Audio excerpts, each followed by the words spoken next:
Hey YouTube, how's it going? Today we're gonna be starting the day off the way the freaking pros do with a freaking unbagging of an unboxing. Did you notice that this was in my suitcase in the last video? This went to my mom's house in Florida, so I picked it up while I was there, and for some reason I kept the packaging to do the freaking proper unboxing for you guys. This is from Activision. They didn't tell me they were sending anything, so it's gonna be a freaking surprise today. Pretty awesome.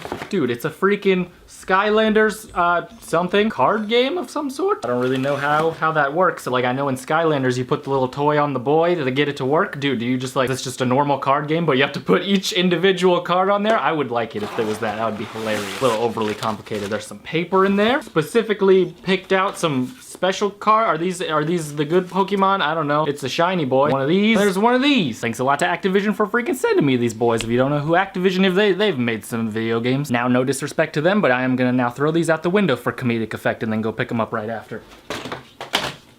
Good as new.